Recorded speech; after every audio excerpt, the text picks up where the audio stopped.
14-11 on the year, an ERA of 3.12, 3-0. Have more or less taken over at short for the Cincinnati Reds this year. Dave Concepcion has become a part-time player at first base, shortstop, a little bit of third base, a lot of trade talk about Concepcion. Will take place this winter. Fly ball on the 1-1 pitch to right field. Albert Hall is there. He's got it one down.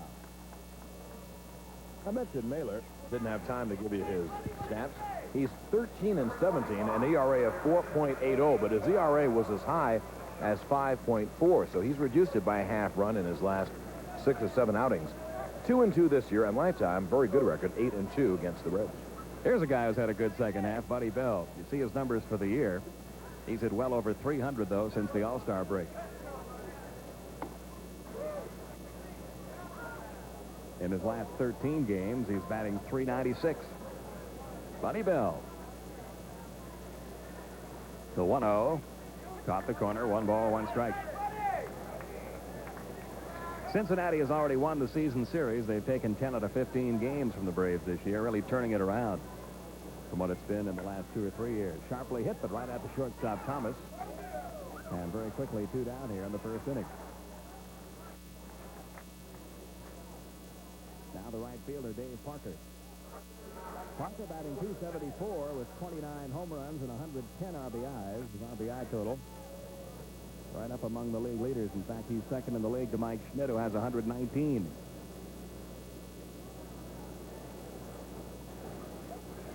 Bill Burgish, the general manager of the Reds, referred to Parker in the last 24 hours as the glue of the Cincinnati team. His leadership both on and off the field, a very important factor for the Reds.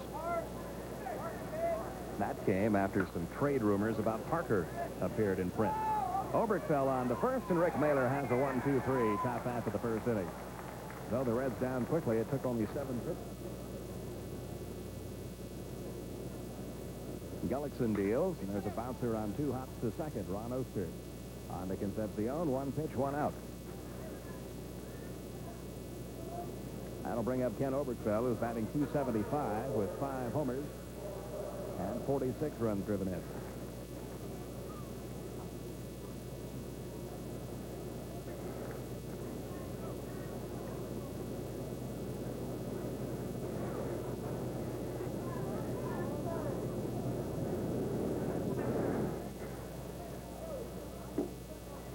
High and inside, ball 1 to Oberkfell. Same 2 clubs tomorrow night and Thursday night. That'll wrap up the home season for Atlanta. 1 more road series still to go, and that'll take place in Houston over the weekend. 2-0, the count on Oberkfell.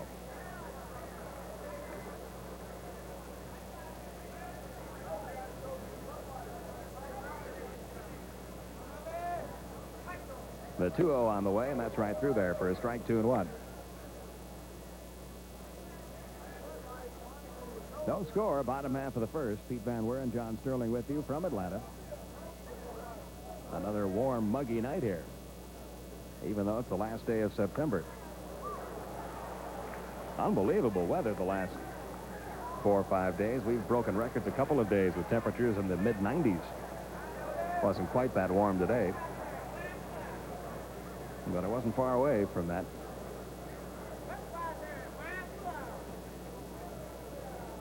Here's the 2-2, and that fills the count 3-2.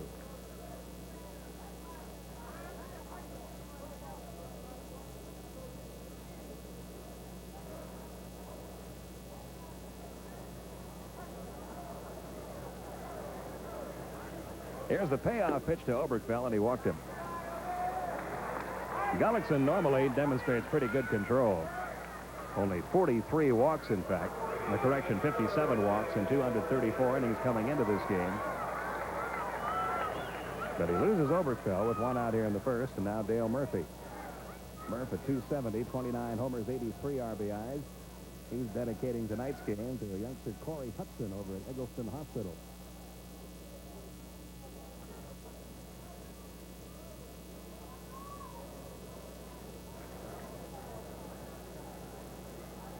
And the first pitch to Murphy. High in the air down the right side. A long run for Parker and Oster and Concepcion, and nobody gets to it.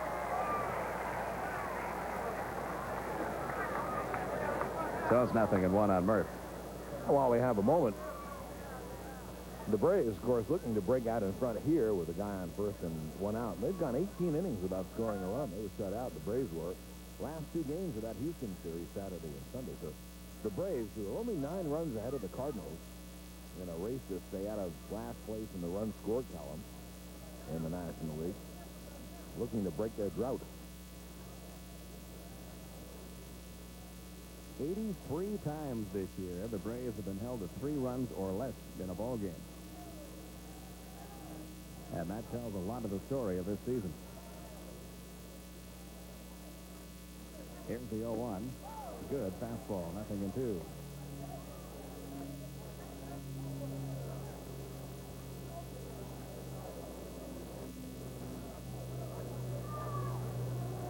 Gullickson, a longtime member of the Montreal Expos.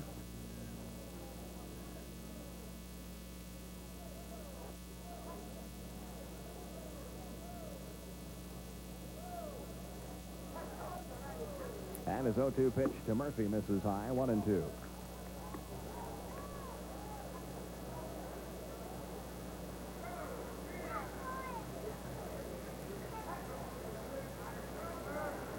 No score, bottom half of the first.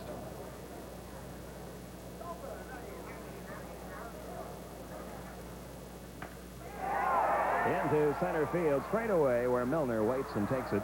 Oberkfell returns to first, 2 down. Now first baseman Bob Horner, who comes in with a .272 batting average, 25 homers, and 81 runs driven in.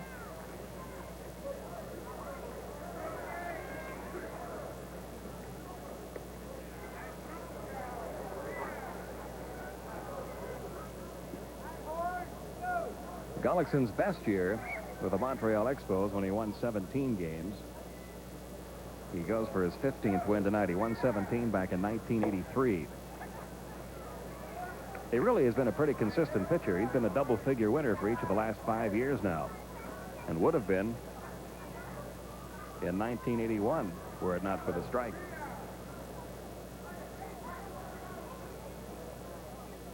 Here's the 0-1. Out of play, 0-2.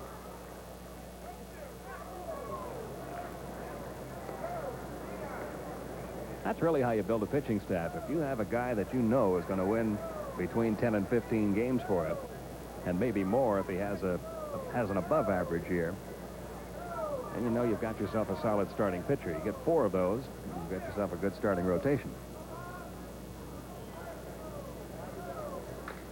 Off the end of the bat, off Gullickson. He's limping a little bit as he runs the ball down, throws him out at first. We'll see if he's okay. That hit him right in the shin, it appeared. It would not surprise me, John, if both of those series went the full 7 games. Yeah, when you look at it, you look at the great pitching, frontline pitching. On the first game, it should be Mike Scott against Dwight Gooden. And then Boston, I'm sure, will pitch Roger Clemens. In fact, if they don't, there's going to be an investigation in California, Mike Witt. And all those 4 starting pitchers are absolutely outstanding. 4 right-handers who just have great stuff.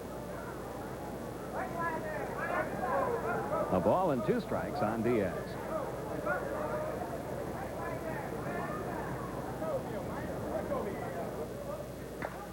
The slow curve again. And Andres Thomas getting to work out at short.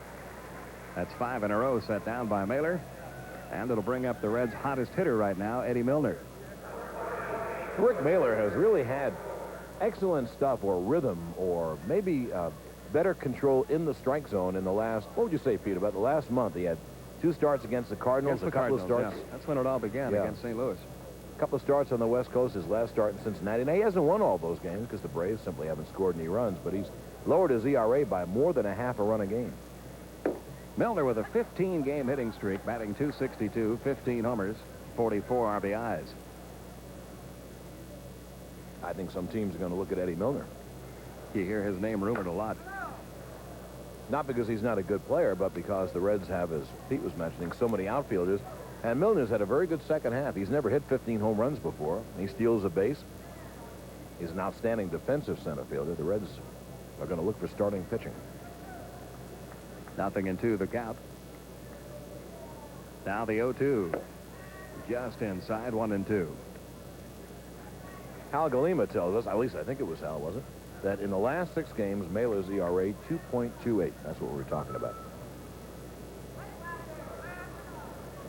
Here's the 1-2 on the way. Strike 3 called. Fastball inside corner. Mailer records his 4. The use of the pictures, descriptions, or accounts of this game in whole or in part without the express written consent of the Braves and the Turner Broadcasting System is prohibited. Here's Ken Griffey taking high and tight ball 1. Very good, John. You missed the American record by only a second and a half, but you were a full 2 seconds off the world record. I thought I had him all the time. I didn't know. Joe Piscopo holds the record in that category. 2-0, the count on Ken Griffey. Well, somehow the old ball game isn't complete without the disclaimer. Overall, Griffey at 298, 11 home runs, 29 RBIs. And he's got himself a base hit into right center field. First base hit of the game for either club.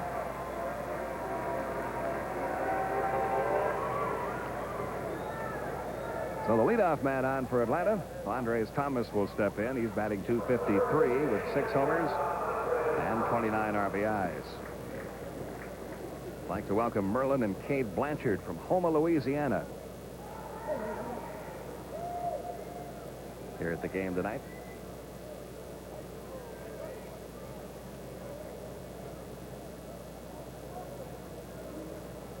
The runner going. The pitch is hit to the right side and through into right field. Hit and run works to perfection. The Braves will have runners at first and third. Thomas really didn't have a good cut at that ball. He just kind of punched at it. But he did what you're supposed to do, get it through the right side. Yeah, here's a very good hit and run single by Andres Thomas. He knows the second baseman is covering. He opens himself up by taking a step back. Then he just kind of steers the ball through the open right side. And the Braves now have first and third, no one out. Remember, they've been scoreless for 19 innings in a row, so looking to break the drought right here. Bruce Benedict at 233, no homers, 12 RBIs.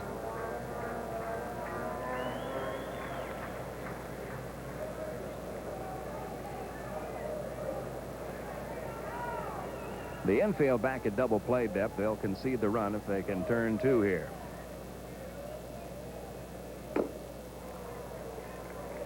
Cincinnati suspecting a squeeze may be on. Pitched out. 1 ball, no strikes.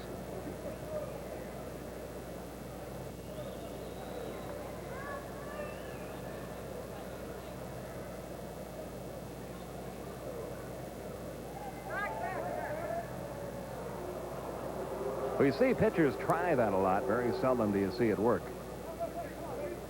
Well, I don't think I'd phrase it very seldom. I've never seen it work. I've only seen the work once. Oh, yeah? Oh. Just one time. I can't remember who it was that I saw make it work. Seems to me it was Bob Walk. Quite a few years ago when he was at the Braves. 2-0, the count on Bruce Benedict.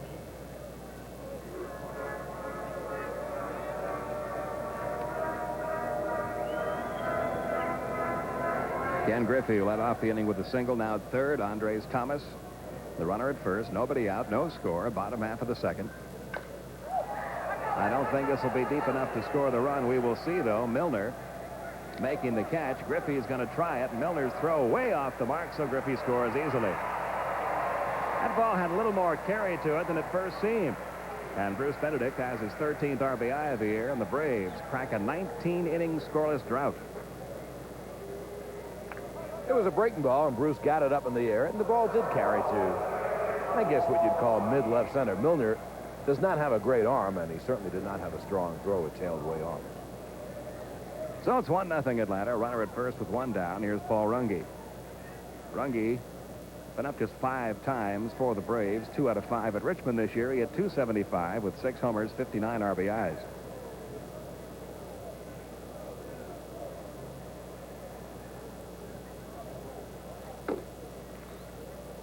One ball, no strikes.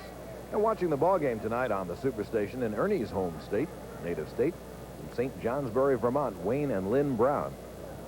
Very proud of their son, Mark, who's helping Jim Gladgelich in production on the Reds radio broadcast tonight.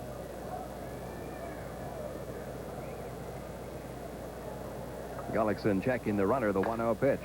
Might be 2. Oster over to Stillwell on to first. Playing in just his 86th game.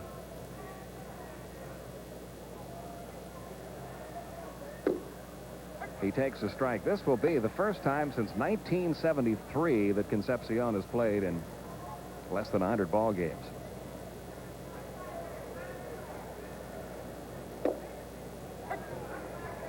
Oh, and 2 the count.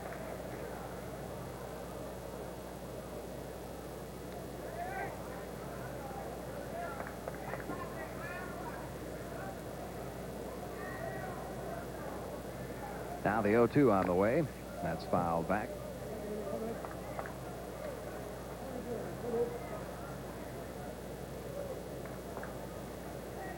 Even though Concepcion is 38 years old, I think he would bring something to the Reds in the trade market. Guy who can play several different positions. He's been used at first, short, and third this year. 7 straight retired by Rick Mahler.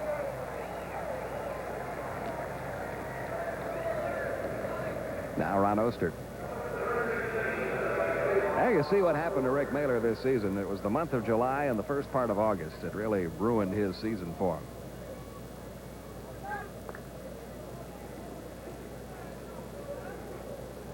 He'll get one more start after tonight, so he has a shot at winning 15 this year. Oster, 258, 8 home runs, 43 RBIs. Mahler's control's been excellent in the early innings. Here's the 0-1 to Oster. There's the slow curve, 0-2.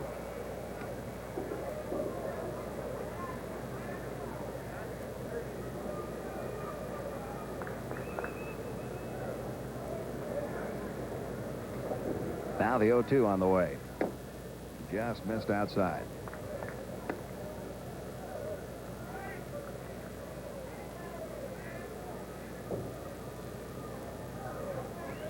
The Reds have won 6 in a row, 8 of their last 9.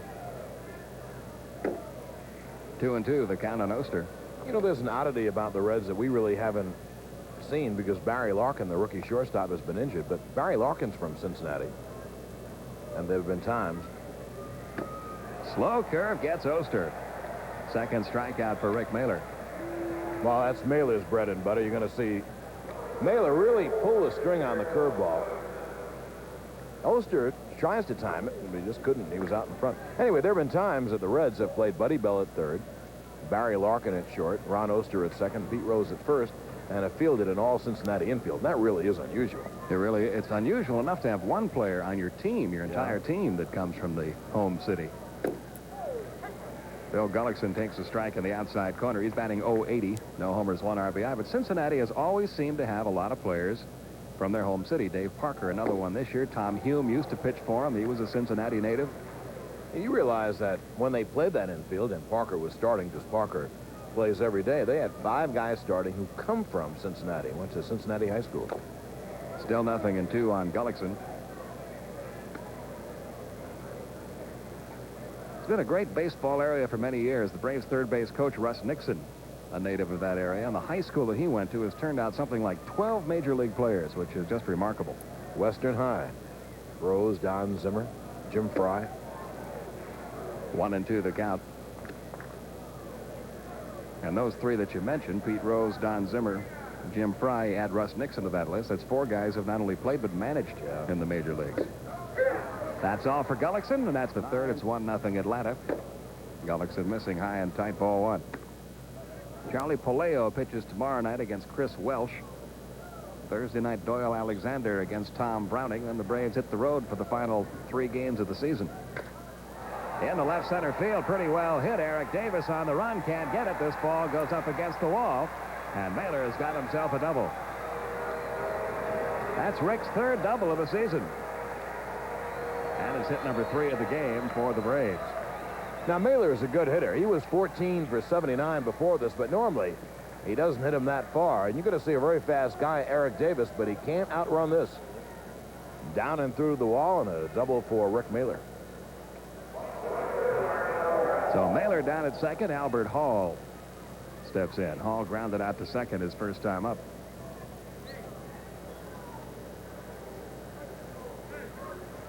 Some other games are underway. The Red Sox leading Baltimore 2-0 after an inning. Yankees lead Toronto 4-0 after 1. First of a doubleheader in Chicago. Goes into extra innings. Seattle 4, the White Sox 4. Throwing down to second. The throw gets through into center field. I'll tell you what, a good throw had Rick Mailer picked off at second base. He was so far off the bag, it took him so long to get back to second that even with a bad throw, he had no chance to advance to third. Absolutely. In fact, he was a dead duck. And Bo Diaz normally has a very strong and very reliable arm. If he gets the ball in the vicinity of second base, if Stillwell could have caught the ball, Mailer was. He was dead in the base paths. 1 ball, no strikes, nobody out.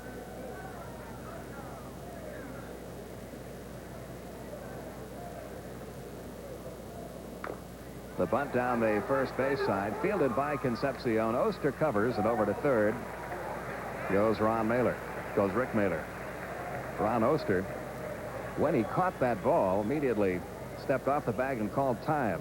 Whether he's got something in his eye or what, something bothering Ron. First base umpire Charlie Williams and Dave Concepcion over to check Ron Oster. Well, if he wears contacts, he might be having a contact problem. If not, obviously, something is caught in his eye. And I guess you could see that the third base coach of the Braves, Russ Nixon, and Rick Mailer smiling at each other when Mailer got to third. Nixon might have said, gee, it's good to see you. I didn't think you were going to get here.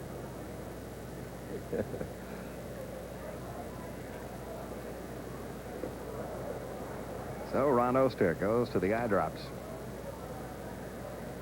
Hey, here's a big chance for Kent Oberg. His first time up.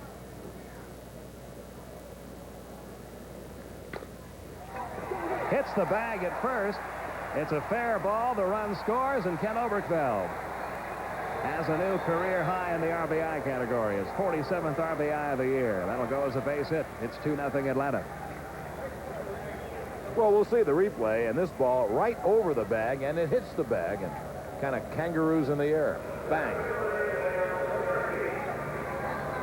I doubt if you stood 3 feet away from that base and threw the baseball at it, you could hit the bag in that way. But Kenneth did it with the bat. It's an RBI base hit. 4 hits now for the Braves off of Gullickson, and now Murphy, who flied to center his first time.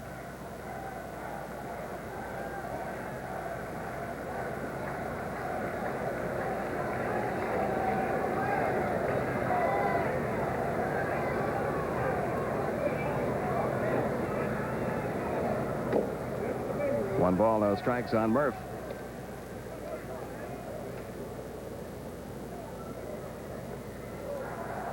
If Gullickson loses this ball game, it'll be his 12th loss of the year. He's had 2 other years where he's lost that number of games. He was 17-12 in '83. He was 14-12 last year. If he loses tonight, he'll be 14-12.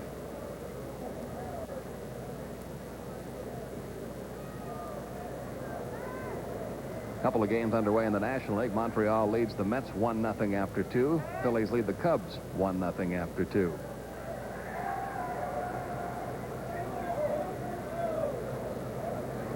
Here it's 2-0 Atlanta, bottom half of the third, 1 man out. And the 1-0 pitch to Murphy. Out of play. 1-1.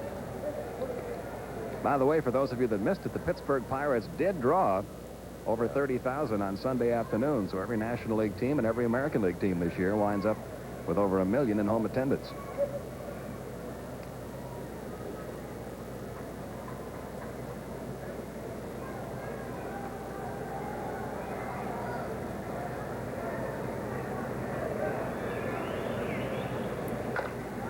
Might be a double play again. Bell to Oster on to first.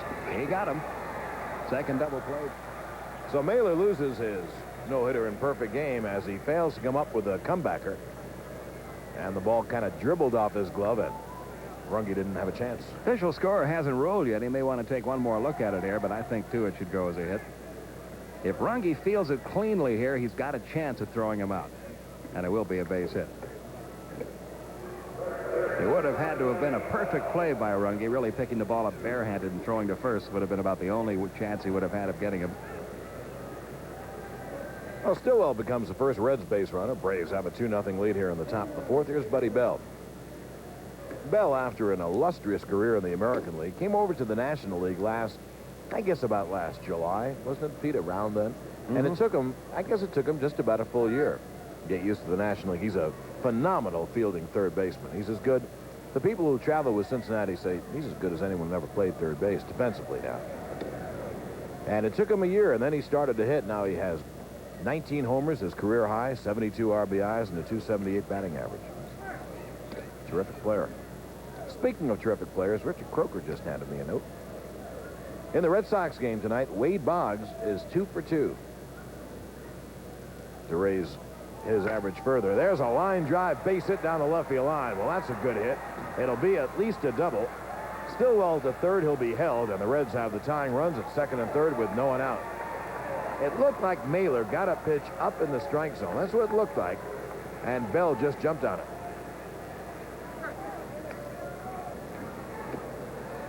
You'll see the runner at first, Stillwell taking off.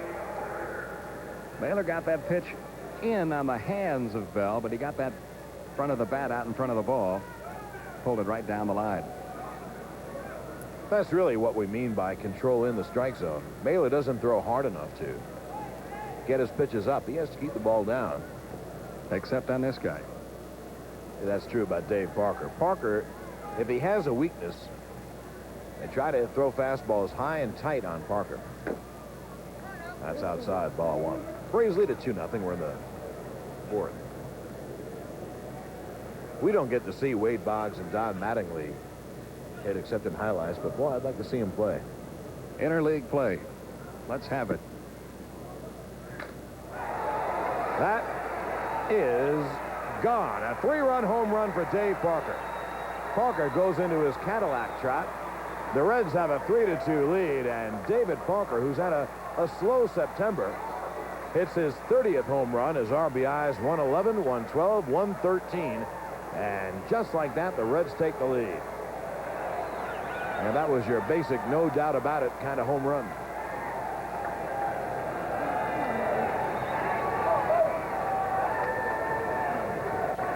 .30 home runs, 113 RBIs now for Dave Parker, and he knew he had that one from the moment he hit it. Watch him stand and admire this one. He still hasn't left the batter's box. Now he begins his home run trot. Now here's Eric Davis. That's fouled off, strike one. Reason it took so long is because the ball was hit so high. It was a home run from start to finish. It just took a long time to finally reach the seats. Parker has put together great years at Cincinnati after Pittsburgh thought he was washed up. Let him go. Are you for or against interleague play? Very much for it. Not every team every year, but at least 2 teams a year. Of course, I don't know if you'd see much in 2 or 3 games. I don't know how that'd be worked out, but I just think it's a good idea, that's all. It'll be a 2-1 to Davis. That's fouled out. A couple of great stats. Wade Boggs has over 200 hits. He's hitting around 350, but he also has over 100 walks. He's been on base about 50% of the time. And a great stat on Mattingly, who is a slugger, and obviously, for that reason, is a better hitter than Boggs. Paul Runge will throw at Eric Davis. Mattingly's a guy who has 29 home runs and over 100 RBIs again. And he's been up over 600 times. You know how many times he struck out? I looked it up today. It was in the newspaper, the statistics. Struck out 34 times. Been up well over 600. This is a guy who has 29 home runs. What was the stat on Boggs the players were talking about last year? He popped up once. And it was the last game of the year. They kept track of it because he had a little bet going with his manager. He would not have an infield pop-up all season, and he didn't until the last game of the season. Everything was either a line drive, a fly ball, a ground ball, but no infield pop-ups till the very last game of the year. That is absolutely amazing. Boggs, of course, tries to hit line drives and obviously is able to do it. 1-1 on Bo Diaz. The Reds have scored 3 times here in the fourth to take a 3-2 lead. And the Braves have their bullpen up. Chuck Tanner must have changed his mind about tomorrow night's pitcher, Charlie Puleo, who right now is listed as the starter for tomorrow night, up now in the bullpen. Now the 2-1 to Diaz. Breaking ball is fouled off, 2-2. You know, there's a kind of a positive sign about that statistic you gave, Pete, on all teams reaching $1 million. The first time in the history of baseball it's been done. If they could do that, first of all, the 2-2. There's a slow curve, hit the center. Murph corrals it 2-away. If they could do that in a year where there has not been a pennant race, where September was really devoid of pennant races, gee, how many people would baseball draw if the 4 divisions had crackling good pennant races? Well, based on this year, they should always, from now on, draw at least 1 million fans. You can't have fewer pennant races than they had this year. That's true. 2-away, here's Eddie Milner. Milner working on a 15-game hitting streak. He takes a strike. During that time, he's 25 for 52, a .481 average.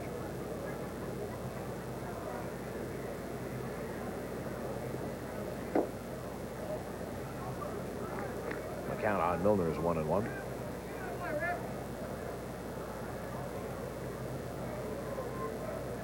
See the productive numbers Milner's had against the Braves this year.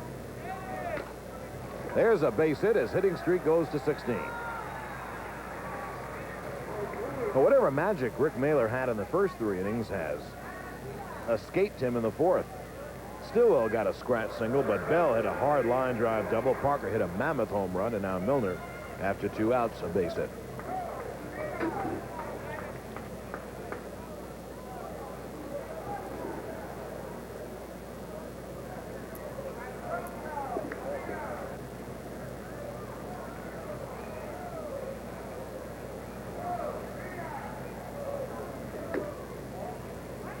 Concepcion takes it outside, ball 1.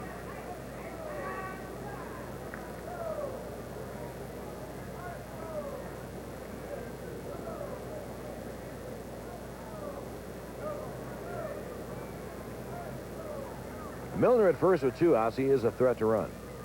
He does not. And Mahler upstairs and outside again, 2-0.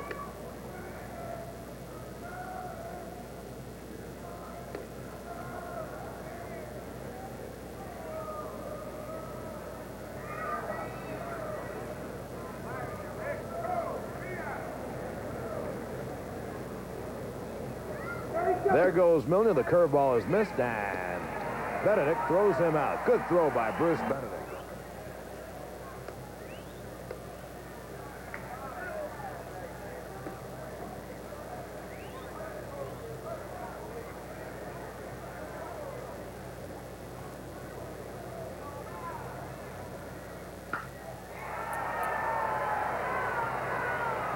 Eric Davis on the track. A ball is not going to go out.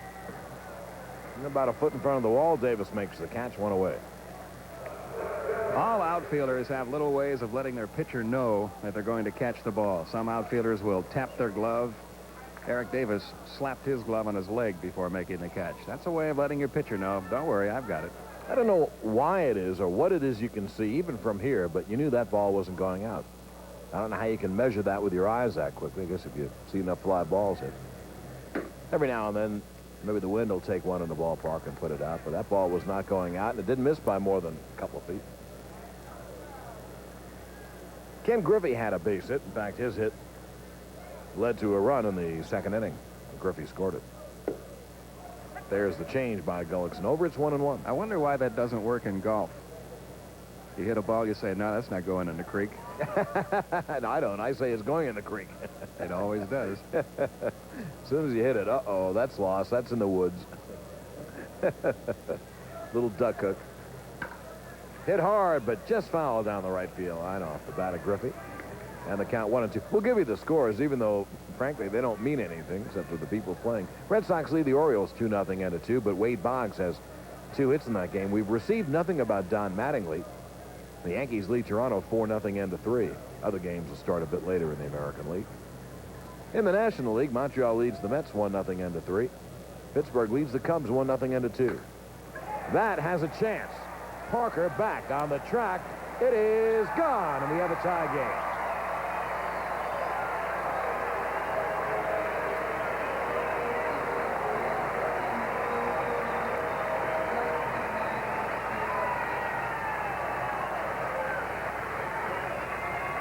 Boy, hitting and scoring is so much fun, and the Braves have missed out on a lot of fun this year.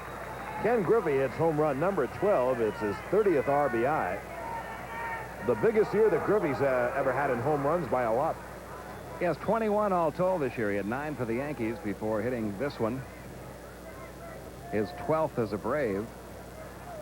He had never hit more than 13 homers in a single season before this year. That's right. There is hope that Griffey could have a terrific year with the Braves next year, playing all of his games in this park. Andres Thomas fouls it back. Well, we have a tie ball game at 3. The Reds 3 runs, 4 hits, no errors. The Braves 3-5-0. Pete Van Weir and John Sterling with you from Atlanta, Fulton County. The other National League games will start later. Pittsburgh at St. Louis, Houston at San Francisco, and Los Angeles at San Diego. There's a strike. The Reds are playing for something, and so are the Giants. Reds have a 2-game lead for second place. That amounts to a couple of $1,000s a man. Yeah, you get paid for second place or third place. In fact, the money for each player for second place is about what it used to be for a World Series winner 20 years ago. Dave Parker in right field makes the catch. 2-way.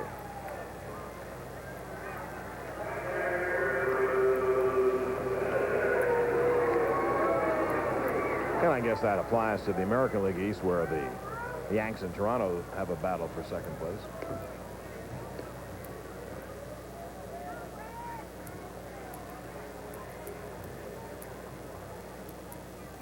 And that's it. As far as battles are concerned. Benedict takes a strike. Braves, of course, trying to stay out of the cellar. The Dodgers-Braves just about tied for 4th and 5th, and the Padres a game back in last. And the count 1-1. I think this offseason is going to be chock full of so many interesting baseball items. So many teams can rightfully say, hey, we have to make some changes, sell some tickets for next year, and compete for the pennant. Kurt Stillwell will make the play as short. Benedict does not run well.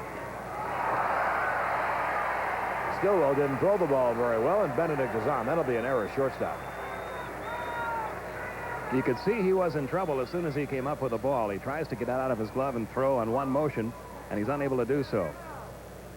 He'll come up with the ball, and then right here, 1, 2, 3, 4. It'll take 4 steps before throwing. Rush that throw. Concepcion couldn't handle the long hop.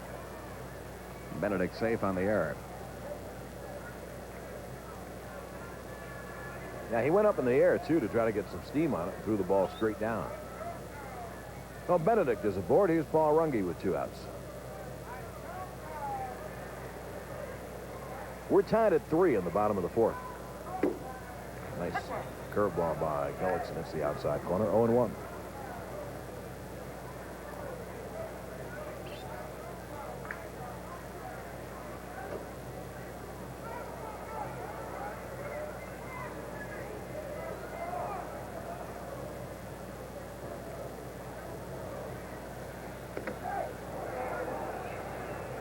That's a good stop by Diaz. Diaz moved quickly to his right and got the chest in front of it, knock it down, keep it in front of him. We're telling you about the American League batting race. Boggs leads Mattingly by 4. In the National League, Tim Raines has opened up an 8-point lead over Tony Gwynn and Steve Sachs. Going into the final week. Tim Raines, a free agent.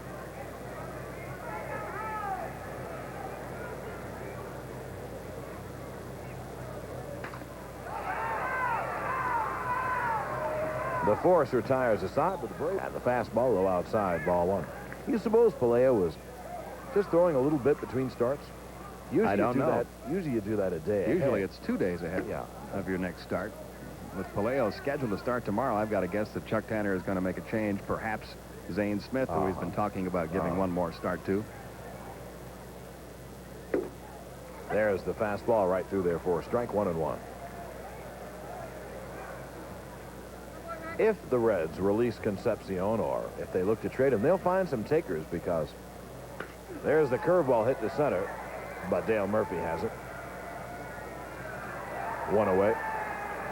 Because there are teams, especially teams that are fighting for the pennant, who want a guy like Concepcion who can play 70, 80 games a year and fill in because he can play shortstop. He can also play third, second, first. So I'm sure he'll be playing if he wants to next year. Tony Perez will be retiring, and Pete Rose hasn't made a decision yet. And is very tired of people asking him the question. Yes. Here's Ron Oster. There is a strike. I don't think he will decide till near the end of spring training next year. I think it'll all depend on what his team looks like at the end of spring training. Right. I would agree. How he's feeling and how his team looks. 1-1. Tomorrow, October 1st. Where has the summer gone? I make that point because the NBA teams all reporting to training camp, and their season begins at the very end of October. The Hawks begin November 1st. Paul Runge will make the play two-way. And just in time, because football is going full blazes. And just when the baseball season ends and the playoffs begin, that's when the National Hockey League begins.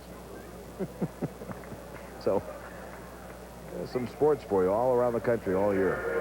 Now two-way, here's Bill Gullickson. We're in the top of the fifth. Ball game is tied at 3. Ernie and Skip will come on over in the bottom half of the inning. We'll move over on to the radio.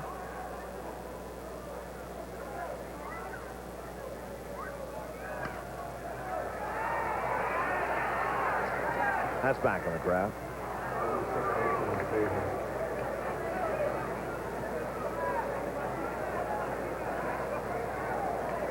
This camera can't be used, right?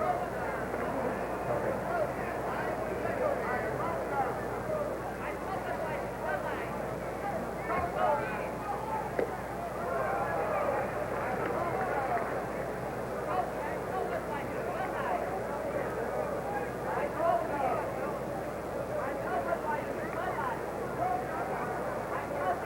Mailer hasn't walked a batter. He has struck out 3. And the 0-2 pitch.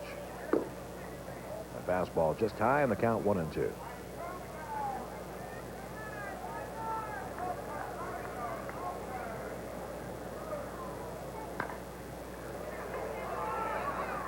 Runge has time. He makes the play. And the Reds retired.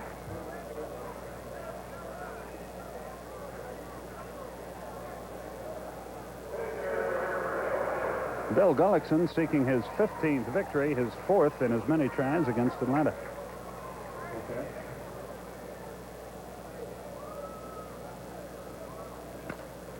Popped him up. That'll be easy for Dave Concepcion in foul territory, 1 out. So Mailer is out of there in a hurry, and Albert Hall, the batter. He's 0 for 1 with a sacrifice.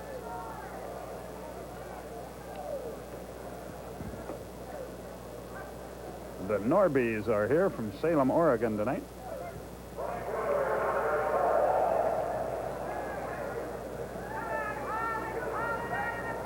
And the Deal family from Dravell, North Carolina.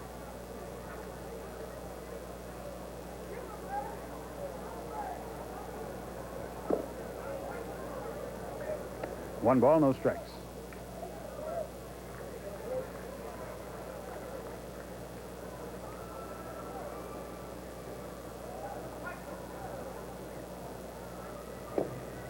Ran up the bunt, took the fastball. It's 1-1.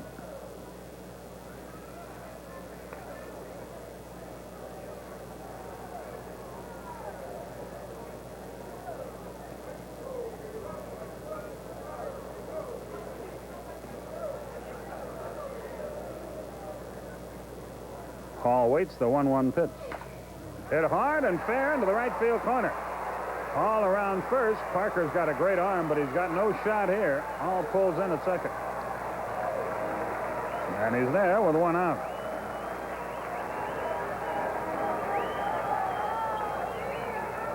Albert Hall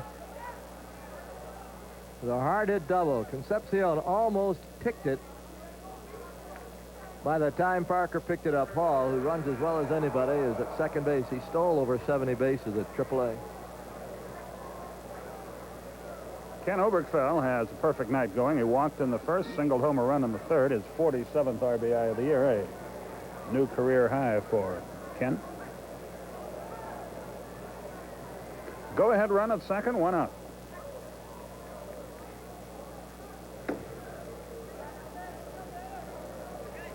Well, I think it's probably one of the most despicable things that I've ever heard of. What is that, Skip? Someone obviously stole our invitations to the Carter Library soiree tonight. No, they knew that we had to be here. Oh. Yeah. And the tuxes were in the cleaners.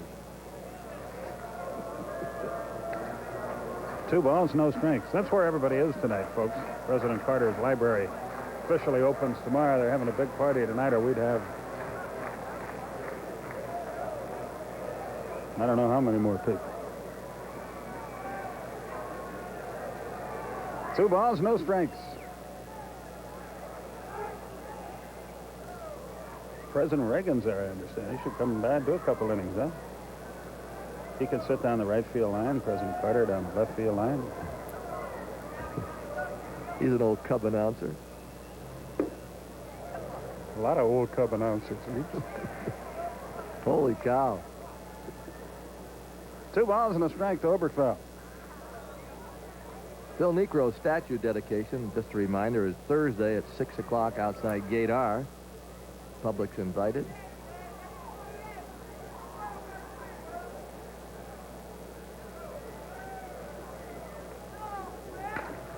Well hit, right center, base hit, another run is it. And Oberkfell has his second RBI of the night, and the Braves have the lead.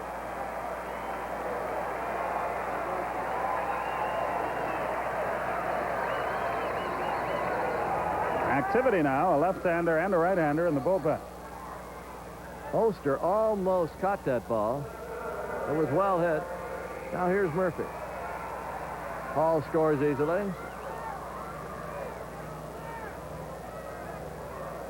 Rob Murphy and Carl Willis in the bullpen. Willis, the right-hander.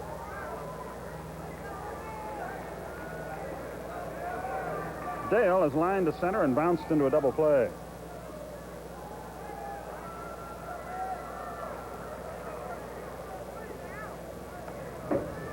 Didn't mean to, but fouled it back, 0-1.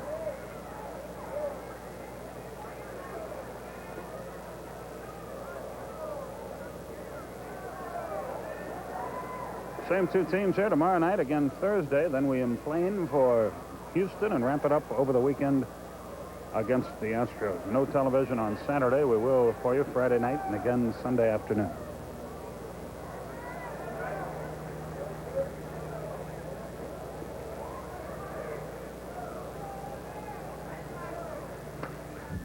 Boy, had a good cut, but he didn't get it. It's 0-2. Ricky Henderson, his 9th leadoff homer of the year tonight. The Yankees lead Toronto 4-0 after 3. Red Sox 2-0 over Baltimore after 2. Braves have out-hit him here 7-4 and lead at 4-3.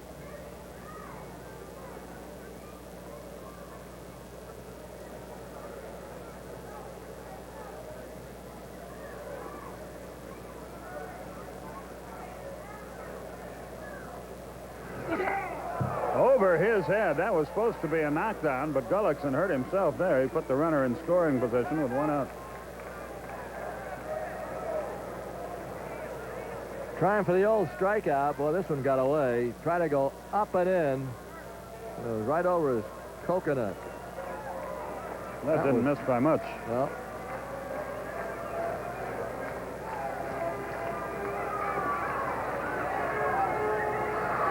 a ball and 2 strikes, the count.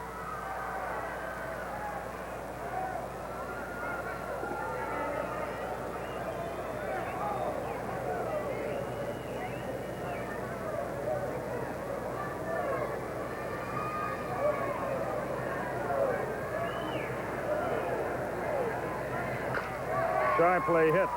Off Stillwell into short center. Oberkfell will have to stop at third. He had broken back. That's the second error of the night for Stillwell. and Murphy, even though he was knocked on his backside, has a great cut at that ball, but he hit it sharply right at the shortstop Stillwell, who can't handle it. It'll be a boot, first and third for Horner. I don't even know Kurt Stillwell, and I'm not about to alibi for him, but when you play most of the time on that artificial stuff and come here where they play football and have tractor pulls and Well, it must be a little tough. Oh, here's Horner. The Braves can do further damage here. They led 2-0, fell behind 3-2. Now have reclaimed a 4-3 lead and threaten to get more. If that's fair, they've got more, and it is a fair ball off the fence. 1 run is in. Murphy stops at third. They got a shot at Horner at second. Ball dropped there. Murphy keeps coming and scores without a play. Beautiful job of base running by Murphy. They would have had him at second base, but Oster couldn't come up with the ball as Horner went into him, and then Murphy just kept on rolling. The other night, Horner was thrown out at second base on a ball very much like this. Fielded quickly by the left fielder Davis. Oberkfell scores. The throw coming to second would have had Horner, but Murphy, as Skip mentioned, never stopped running. It's going to be a double and 2 RBI. And Pete Rose out to the mound, and Gullickson's gone. We'll look at it again. Good play by Davis. He's got a strong arm. Perfect throw. Actually should have been an error on Oster. Yeah, I think so, too. He should have handled that ball. And 1 RBI because Murphy had pulled up at third. Then when he saw where the throw went, he heated up again, but Horns can use the RBI. Carl Willis on to pitch. Bill Gullickson has been chased here, and we'll be back right after this. 6-3 Atlanta. Have we ever had 6 runs in a game before? I know we have, but Oh, yeah. A lot of times. not a whole lot of time.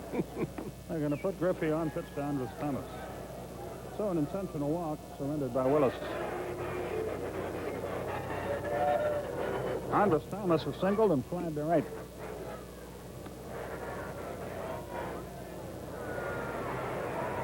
So 2 will be on and 1 out. Braves got a run in the second, a run in the third. The Reds got 3 in the fourth. The Braves got 1 to tie it in the fourth, 3 here in the fifth, and they hopefully aren't done yet.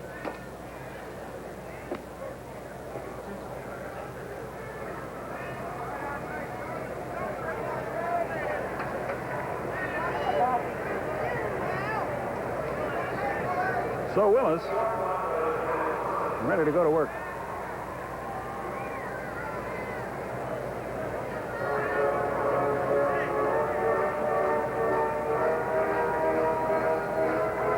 Benedict advances on deck.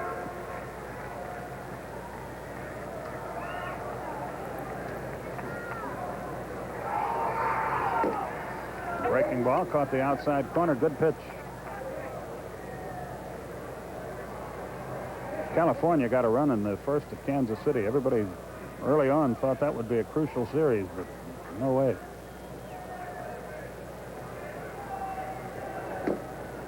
A ball and a strike.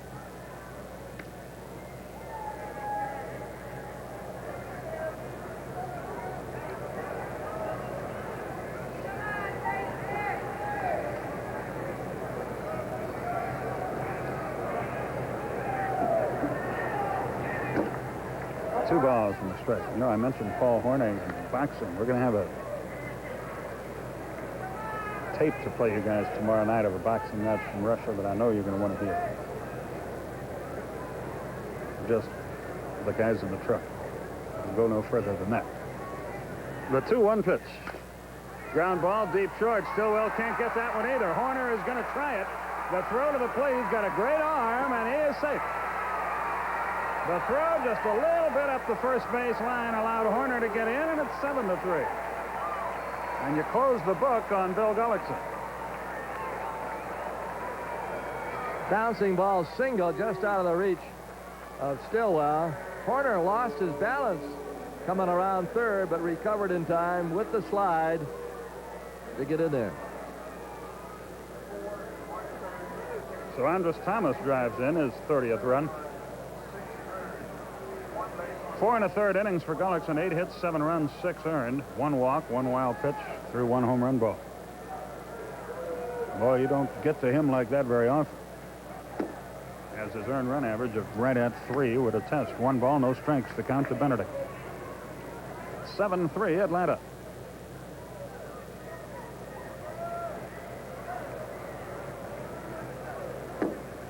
Low and away, it's 2-0.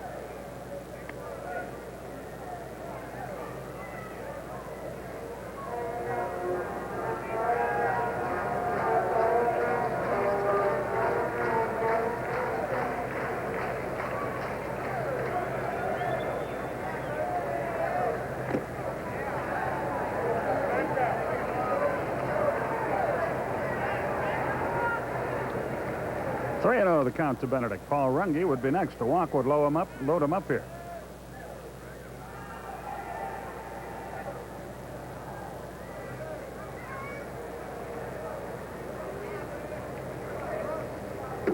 That's right through there, 3-1. Benedict takes a look at his third base coach, Russ Nixon.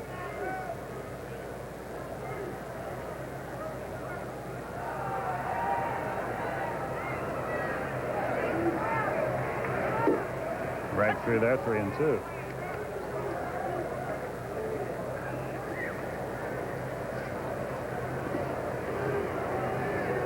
So a payoff pitch. Let's see if they send the runners. 3-2, 1 out. Willis steps back off the mound. Rob Murphy continues to labor in the bullpen for the Reds.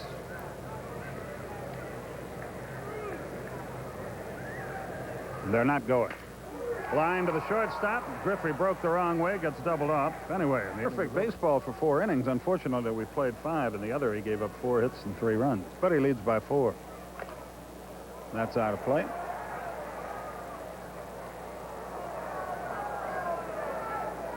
We're in the 6th inning. The venerable Ernie Johnson and the pudgy one with you from Atlanta. Fly ball center field. Murphy in 1, 2, 3 steps, 1 out. Stillwell is retired. Here's Buddy Bell, 1 for 2. He ripped a double to left his last time. Ernie, the big news of the night, you may find this hard to believe, but Richard Croker has actually bought a new shirt. No kidding. He's going all out. He's got 3 shirts now. 0-1 the count.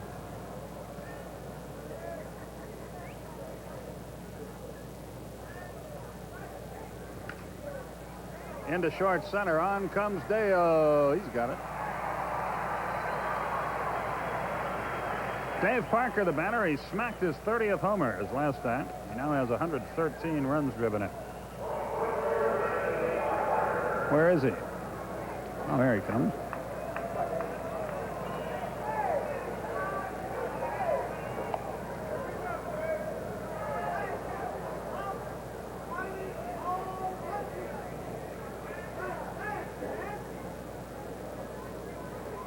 They're asking us if we want to go on camera so that the folks can see Richard shoot. No, I think Richard should go on camera. Well, he could wear it in open tomorrow.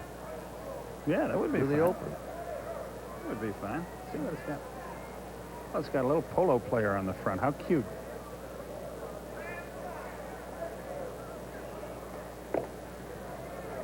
Richard's becoming unusually hostile. 0-1 the count to Parker.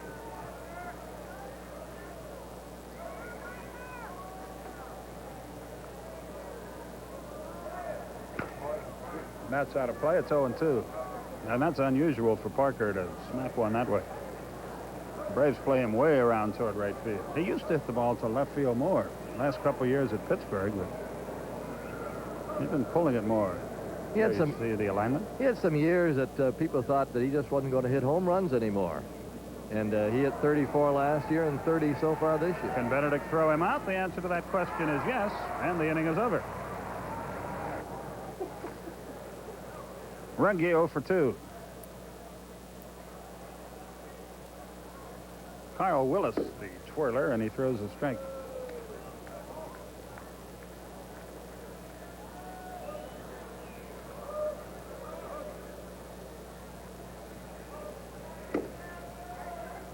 And another, it's 0-2. Runge has wrapped into a double play, bounced into a fielder's choice. He's hitting .286 since joining the Braves. Hit .275 down to Richmond.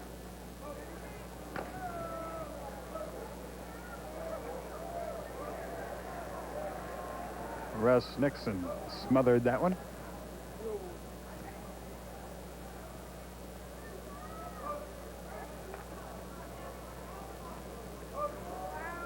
He coaches third, Willie Stargell first.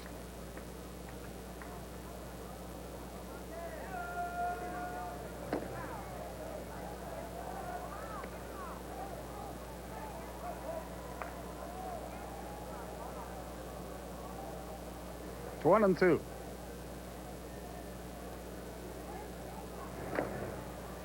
Runge stays alive.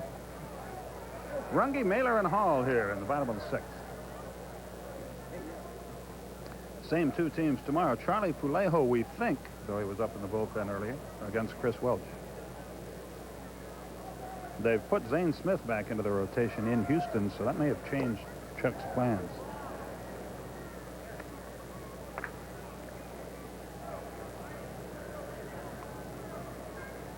The 2-2 to Runge from Willis. Loop down the right field line, twisting foul and out of play. Oh, and it hit one of the banana plants. Ooh. Gosh. Hope it's all right. David Palmer may have made his last start. He might not be used again this year. Got him with a breaking ball. Runge is out on strikes. Willis records his first strikeout. Looked like a breaking ball, and it was. Slider outside, going away. Rick Mailer is 1 for 2. He ripped a double back in the third and later scored.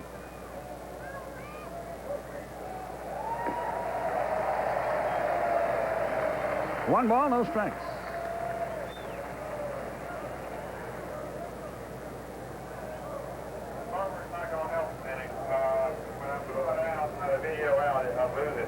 Braves going for their 72nd win of the year. Ground ball headed for left field. Stillwell makes a heck of a play and an off-balance throw, but he pulled him off the bat. It'll be a hit for Mailer. Boy, that was... Kid has 2 errors at shortstop tonight, but he made a sensational play there and missed by only an eyelash, throwing him out. Super play by Stillwell. If he hits Concepcion with a strike over there, Mailer is out, you can see. But it pulled Concepcion off a bit. Mailer with his second hit. Mailer will never be confused with Tim Raines' speed down the first baseline. I had a note on Raines. He needs 3 stolen bases. Raines picks up 3 stolen bases. He'll set a major league record. 6 consecutive seasons of 70 or more stolen bases. He's coveted by everybody, including Montreal, and they hope that they can sign him. But no management nowhere has begun talking with their free agents. Well, that's going to be an interesting offseason. Into left center field, Milner drifting back, still going. The ball fooled him a little bit. He's a good outfielder. He caught up with it. 2 down. Here's Ken Oberkfell. 2 for 2, 2 RBIs and a walk. Story out of Kansas City is that the Royals exercised their buyout option with Dennis Leonard, who hasn't pitched that badly. Pitched very well starting the season, but he makes about $800,000 a year. So they're going to buy him out. And this will happen often. Then they'll want to sit down and renegotiate, if Dennis Leonard wants to, at perhaps a lower salary. That's what many people feel the Braves are going to do with Ted Simmons. The buyout figures are usually anywhere from, I would think, at least $100,000, maybe to $200,000 to buy out the contract. And nickels and dimes, right? Yeah. 2 balls, no strikes.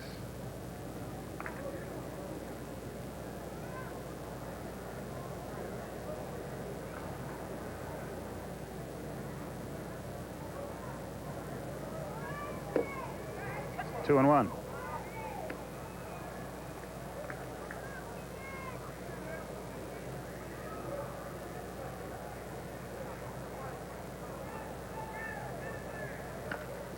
That's out of play. It's going to hit a blue seat, I'll bet you. It's 2 and 2.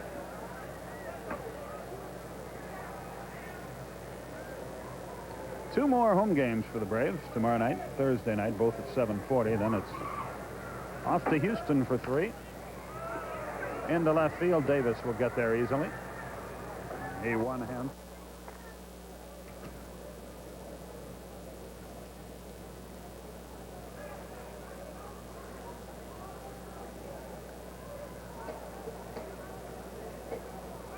Davis with 77 stolen bases and 26 homers. And in and out of the lineup at the beginning of the year. Like most of the Reds, he got off to an awful start. He did. Ted Power did. Gullickson didn't pitch real well. Ron Oster, Buddy Bell stumbled at the start. That's what cost Cincinnati a chance to contend. That plus the fact that they cannot beat the Houston Astros, period.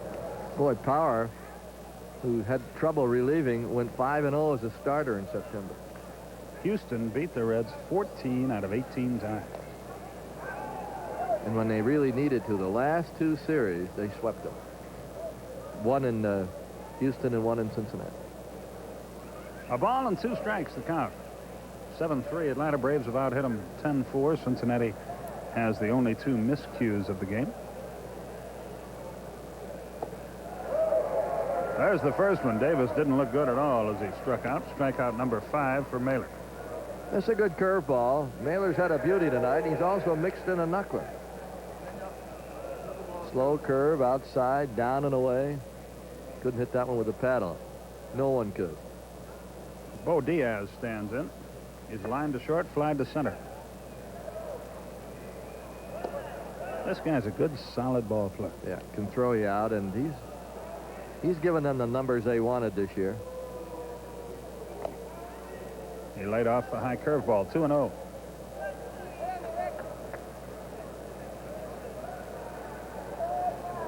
Phillies lead the Cubs 5-0 after 4. Montreal 1-0 over the Mets after 6. Well, they have beaten the Mets all year long, but it hasn't made any difference. St. Louis leads the Pirates 2-1 after 1. On 4 straight, Diaz draws a pass. First walk for Mailer. And that is only, we're in the 7th. That is only the 2nd inning in which the Reds have a base runner. They are yet to leave a runner on base. They scored 3 runs on 4 hits in the 4th and had this fellow Milner out trying to steal to end that inning. On the walk to Diaz, the only other base runner they've had.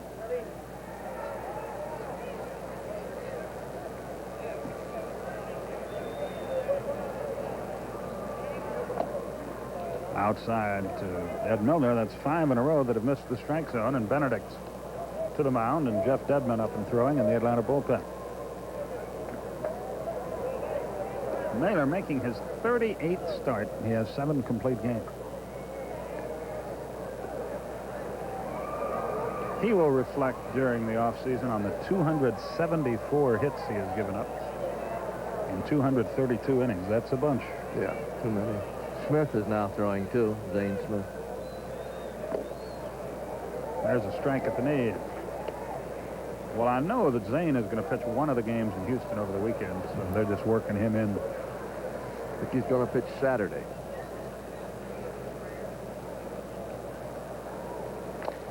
High chop to short. Thomas. Runge. Safe at first. And he was. 6-4 force. Milner can really fly, and he beat the Rap at first base. He's there with 2 out, and Dave Concepcion will hit. Well, these big loops made it possible for him to beat it out.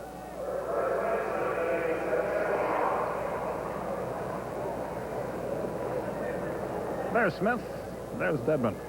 And Rich Morales. The Braves bullpen coach.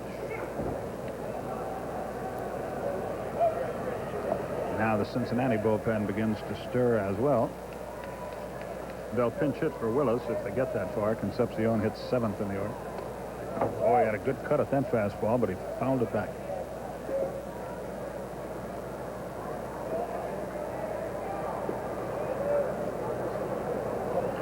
Robinson and Bill Landrum up and throwing.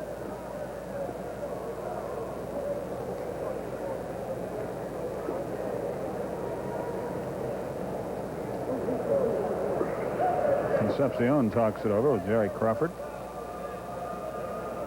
0-1 the count.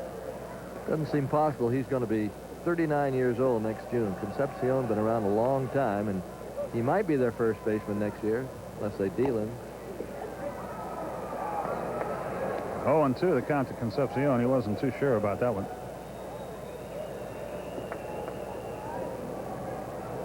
He hasn't played much this year.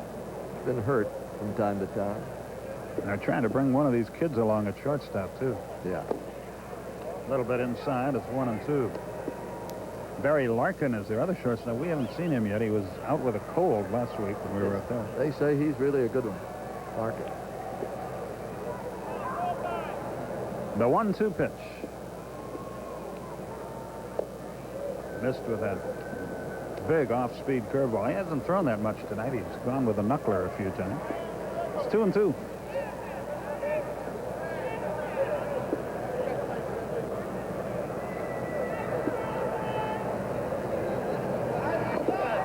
Got him with it. Went right back to it.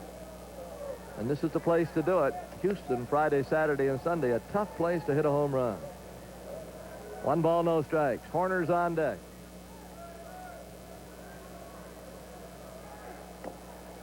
Few thousand hardcore baseball fans out here today. They're enthusiastic. Not too many of them. 2 balls, no strikes. 2 more home games. Good to see the Pittsburgh Pirates draw 30,000 on Fan Appreciation Day on Sunday to get them to 1 million. So every team in the major leagues for the first time in history drew at least 1 million. 2-1. High into the air. He just missed it. He just got under it. Milner back will make the catch for out number 1. Now Bob Horner, who's 1 for 3 with a double and 2 RBI. Horner now with the same number of RBIs as Murphy. You always feel they'll be close every year. They'll be up there in their home runs and RBIs. They both have 83. Murphy with 29 homers, Horner with 25. Bob Cox doesn't feel that's where the problem is. Murphy and Horner, they hold up their end, but I'm sure management is going to look at a lot of different options during the winter to try to strengthen this ball club. There's a drive toward left center that may reach. Watch it. Out of here, home run, Horner.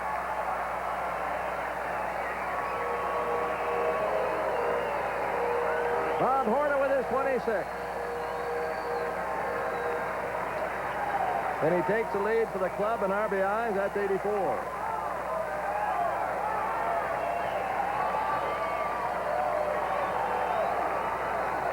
Horner closing with a burst. Now Griffey, who homered, back in the 4th.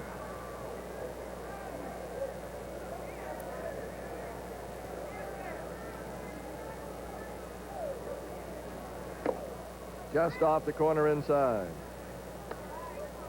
Horner in the 7th, nobody on. Number 26. And the 1-0 is high.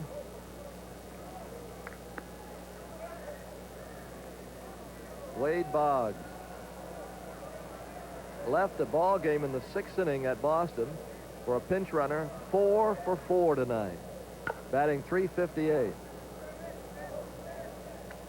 Boggs in a contest with Don Mattingly might have sewed it up tonight.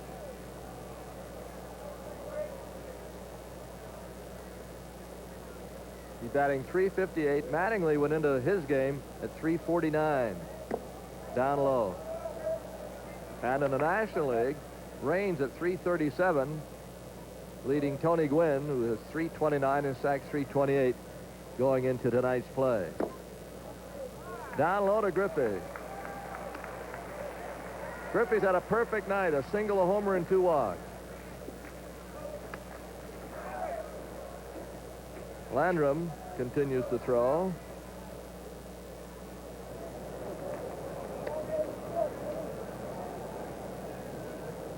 The Reds have won 6 in a row.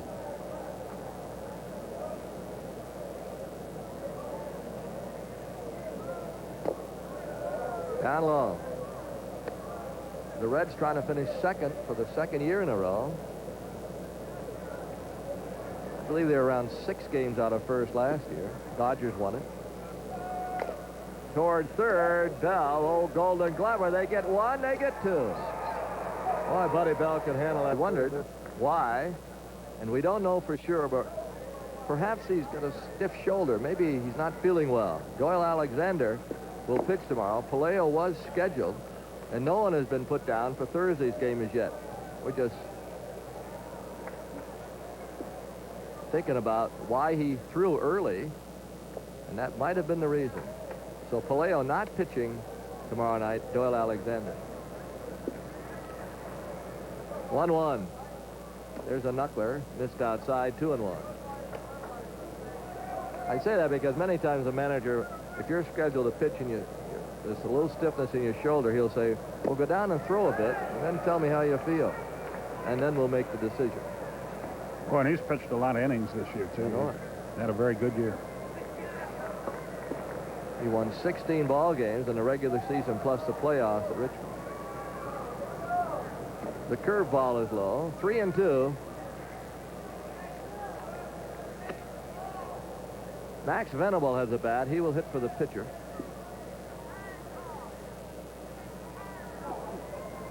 There's Max. But a big home run in the series at Cincinnati to beat the Braves. Foul up by first.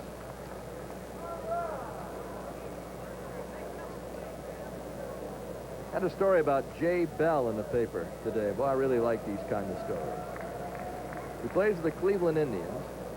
He had never seen the inside of a major league ballpark until they called him up Monday. 3-2. Hit hard toward left center. Going to be in there for a base hit. At least two. Griffey falls down. Oster's at second. Murphy up with the ball. And he's in the third on his stomach. Thomas dropped the ball in left field. I think it'll be a triple all the way.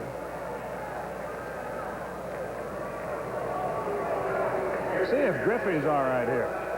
He tried to cut it off just shy of the fence to make sure it was only a double and took quite a tumble. Well, we can't see it in that shot, but that allows Oster to get the other base. They do call it a triple all the way. You could see Thomas drop the ball. And I don't know whether they're going to get him anyway. Griffey rolling over in left center. He's all right. Now Venable with a runner at third. Well, it was a great shot of Oster diving headfirst into third, wasn't it? The old Pete Rose slide. One of the first to do it in that manner. I mean, he really takes off. Pitch outside. Anyway, talking about Jay Bell, I believe he's from down around Pensacola, Florida.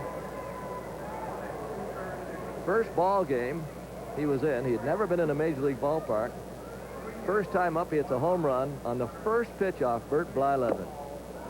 Only 10 players have done that. Chuck Tanner's another one. He did it as a pinch hitter for the Milwaukee Braves. And Bell was one of 4 players traded from Minnesota to Cleveland when Blyleven went from Cleveland to Minnesota. And Blyleven, with that home run, took over the lead. Nothing he wants to talk about. He's given up more home runs than anyone in the history of Major League Baseball in one season, 49. And the kid's home run did it. Robin Roberts held that record.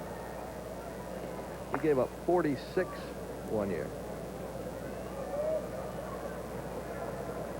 2 balls and a strike. That's pretty well hit in right center. Albert Hall should catch it. And he does. A run will score. You can see that Albert had a bead on it on the warning track. It'll be a sacrifice fly. Make it 8-4. Venable hit a home run against us last week and didn't miss another one by more than about 10 feet or so. He really ripped it. Here's Stillwell.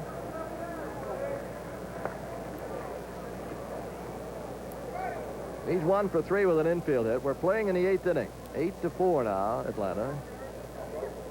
They try to snap a 2-game losing streak. They've been shut out 2 games in a row by Houston. Tonight they have 8 runs on 11 hits. A little more like it. And the curveball inside.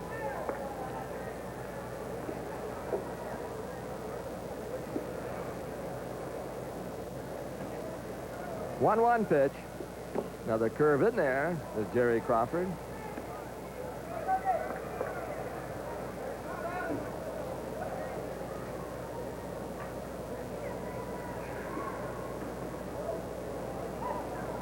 That's well hit. Right center field. Murphy should play it on the bounce, and does.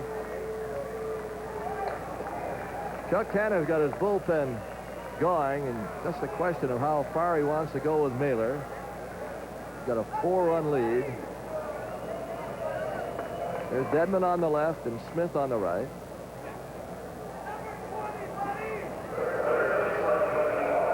Braves trying to end up fourth.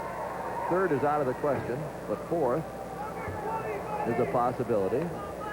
Strong possibility.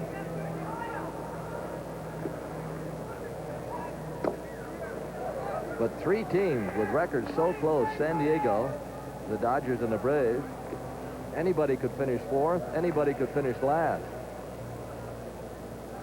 Buddy Bell on the 1-0. Strike.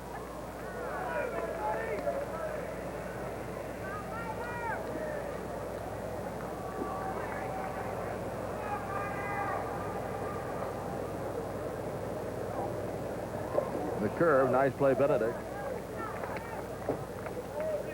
Bell is grounded out, singled, and flied to center.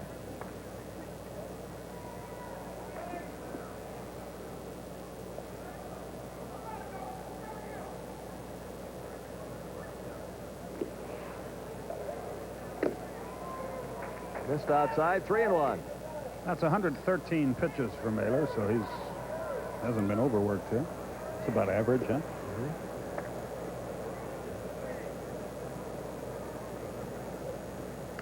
Foul away. 3-2. Chances are Stillwell will go.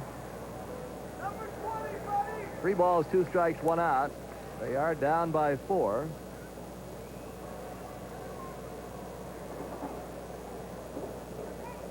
Billy DeMars is their third base coach. An old friend, Tommy Helms, who played for about 15 years in the major leagues, is at first. Very fine second baseman. Runner going, pitch bounced slowly to third. Ulrich foul, 1 play. That's the first, 2 out. Now Dave Parker with a 3-run homer in 3 tries.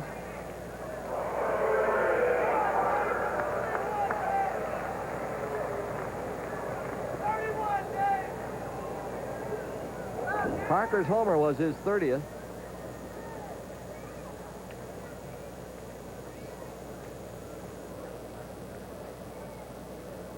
A lot of people feel this guy should be the most valuable player in the National League off his year.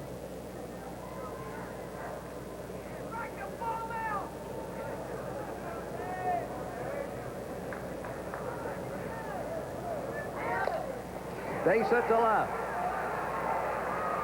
A run will score. It is 8-5. That might be it for Rick Mailer. We'll see. Here comes Tanner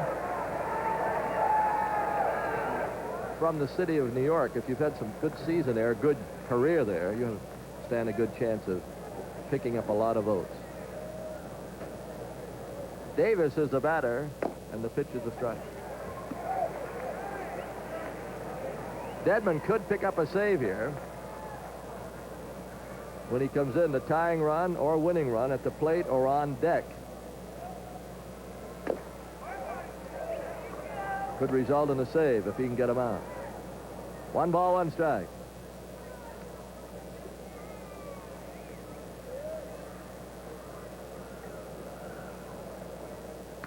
Bounce foul. Bo Diaz is the tying run. He's in the on-deck circle.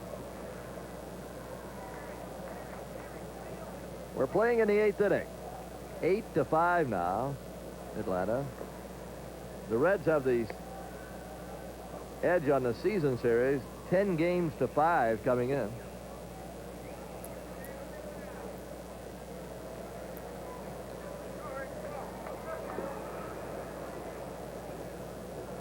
Parker at first, 2 outs.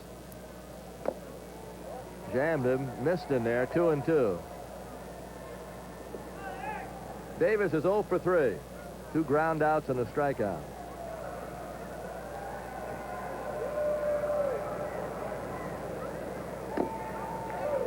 Inside again.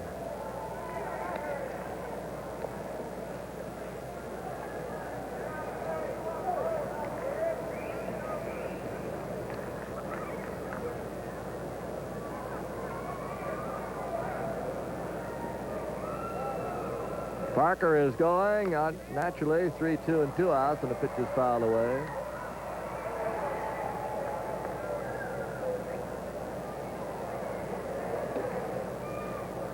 So we do it again.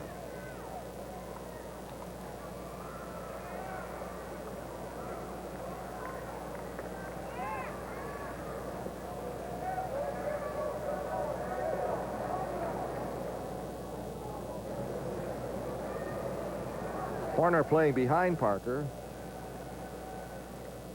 And Dedman with a 3-2 popped him up. Runge at second. The inning's over. Columbia, South Carolina resides there.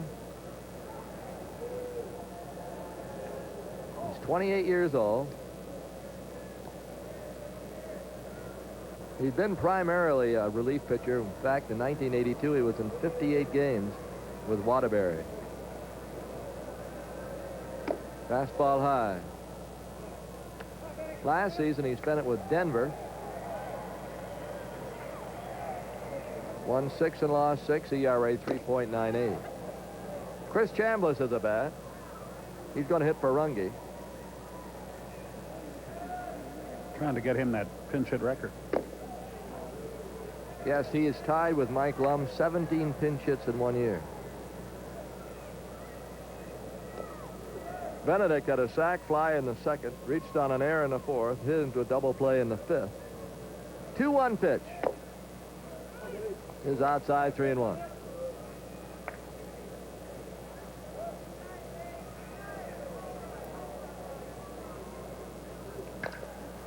Out to short. Stillwell throws him out.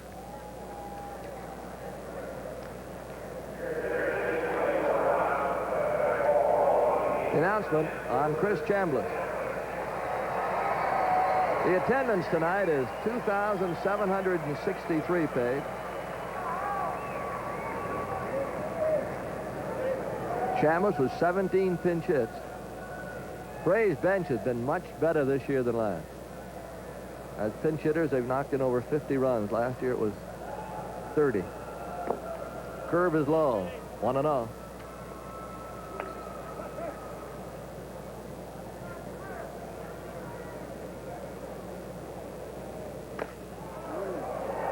Ooh, look out. Young man brought his glove and came up with that ball. That was a bullet over that way. Talk about sign him up. Very poorly dressed, but other than that, he's all right. The 1-1. Another foul over that way. 1-2. Chambliss batting .269 with a homer and 9 RBIs at the pinch hitter.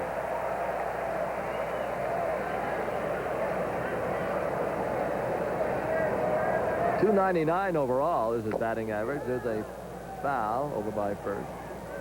Dedman's on deck.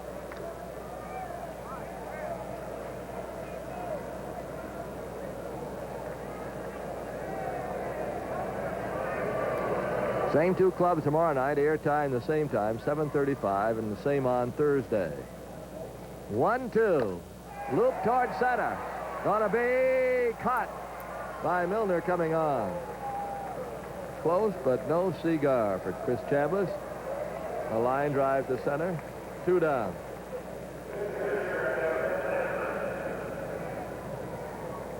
Dedman up for the first time, batting .133.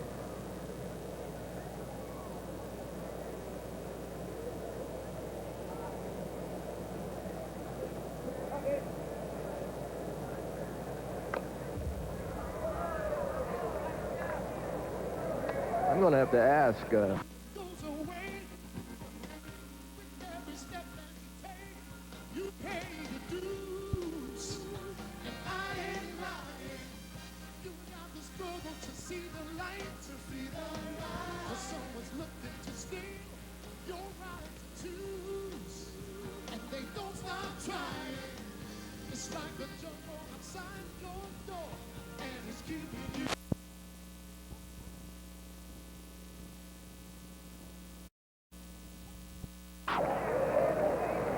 Dedman waves at a curveball. That'll do it. We go to the ninth in the Braves bullpen.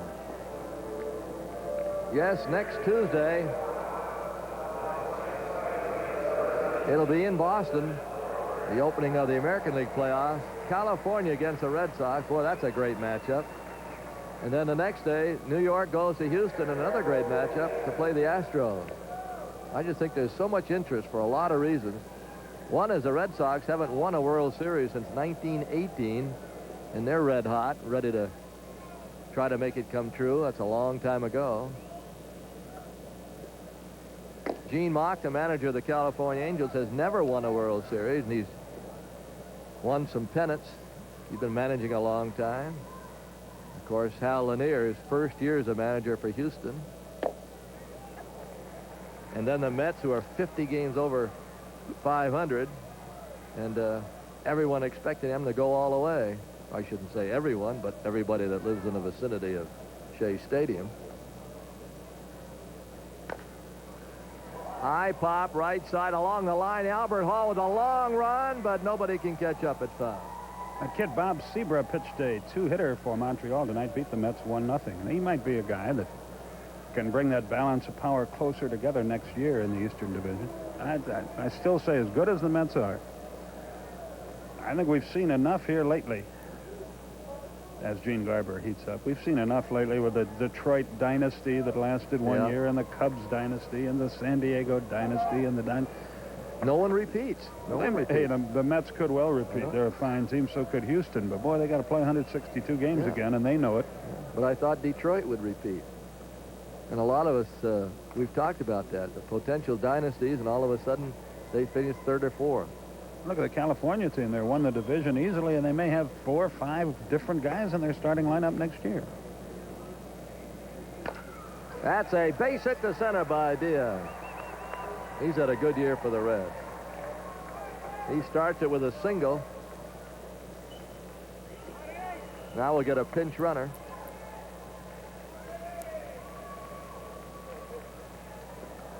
Pitch is high on a fastball, 1-0.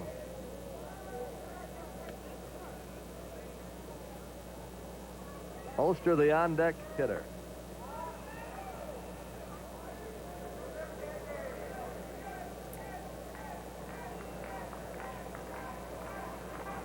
Here's a 1-0. 2-0, fastball outside.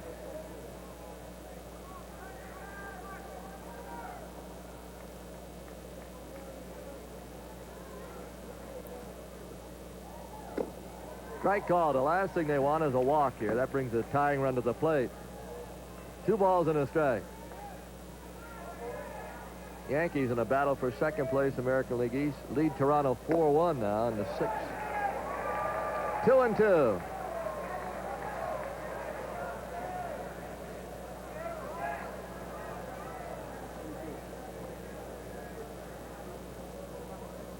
And the 2-2 is outside, 3-2. Milner may be going now. 3 balls and 2 strikes, 1 out.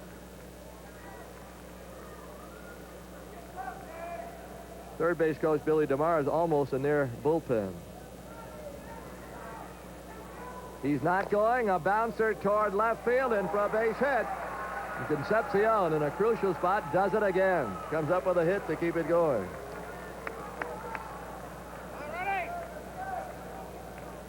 First and second, the tying run at the plate.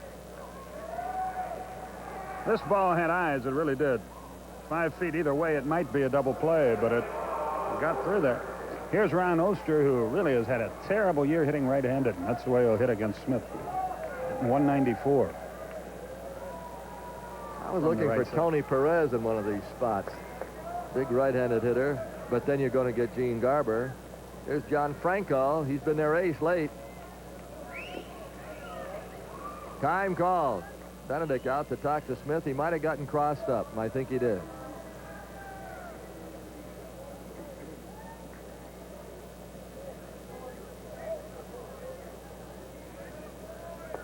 Oster 1 for 3.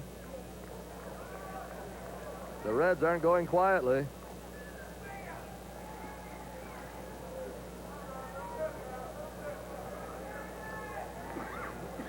And the 1-0 is low. 2-0.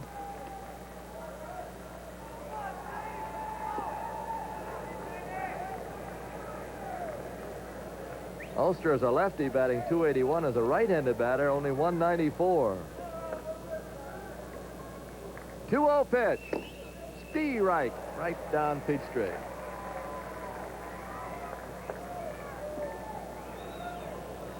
Milner's at second. Concepcion's at first.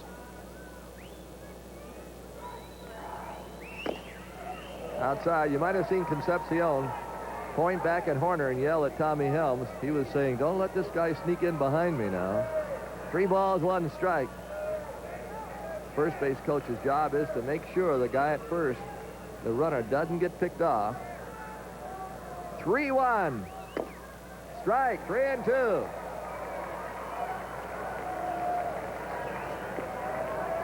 Eight to 5 Atlanta, top of the ninth. They have the tying runs. The 3 people out there, the batter and the 2 on, tying run at the plate, and the pitch, swung on, pop foul on a play. Garber continues to heat up.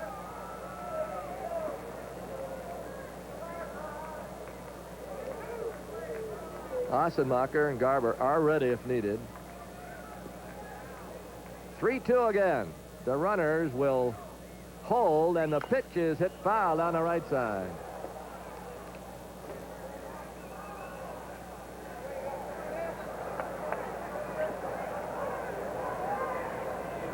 Ulster has 1 home run as a right-handed batter.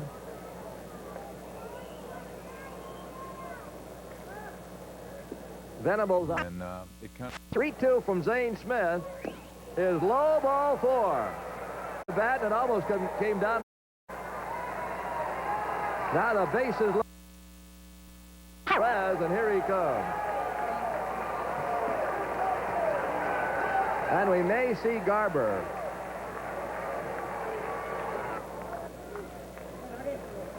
Ulster, Concepcion, and Milner are the base runners.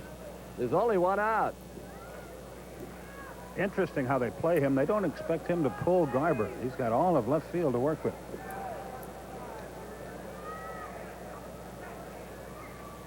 Braves back at double play depth, and the pitch is inside. 1-0.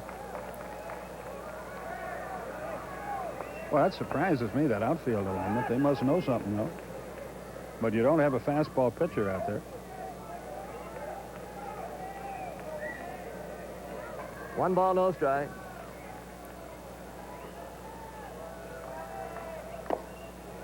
Outside, 2-0. Well, that's the job of Tony Bartolome and Al Monchak. They're in constant touch with one another. Obviously, this is the way they want it. It'll be Yeah. interesting to find out, you know. Al Monchak.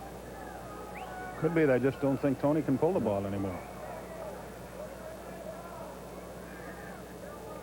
2-0. He's got to come in there. And Garber wants another sign from Benedict. What looked like an easy game has turned out to be anything but. 2-0. Strike on the outside corner, 2-1.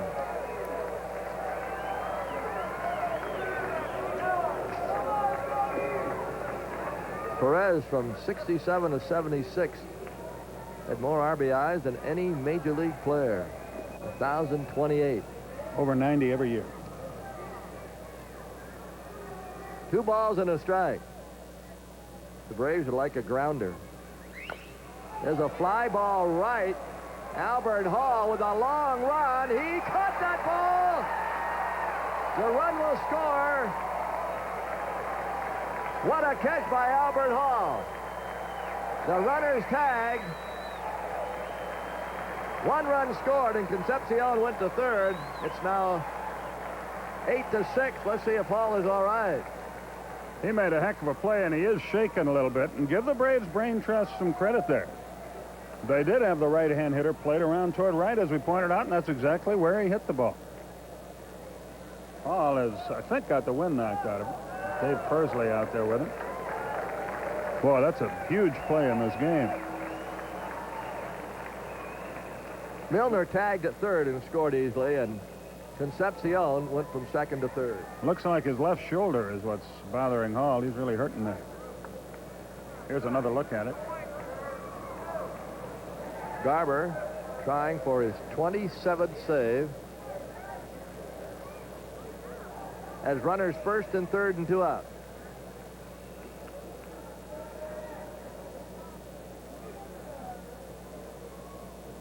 Let me check that. 24th save for Gino. I thought.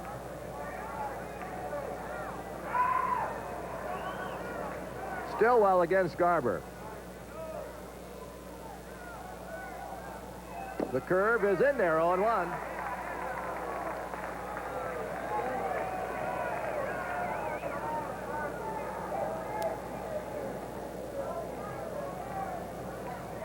Stillwell has a couple of hits tonight. It's 8-6 Atlanta.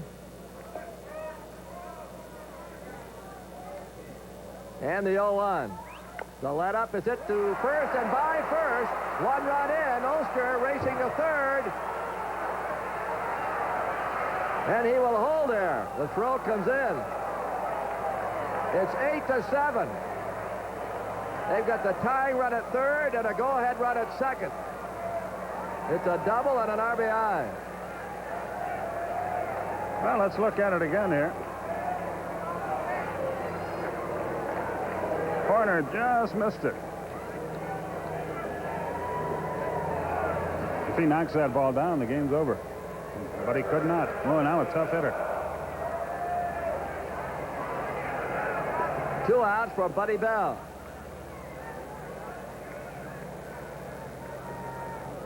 The Braves need 1 out. The tying run is at third. And a potential winner at second. Bell at 1 for 4. Garber's first pitch. Strike called, 0-1. Not many fans here tonight, but no one's gone home. The Braves with 11 hits, the Reds with 10. They have scored twice. And the 0-1 is hit foul, 0-2.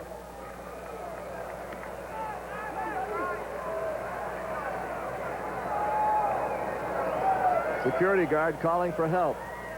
No balls, 2 strikes.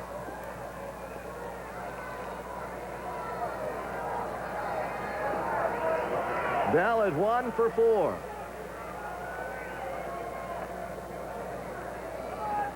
Garber with an 0-2 pitch. He struck him out.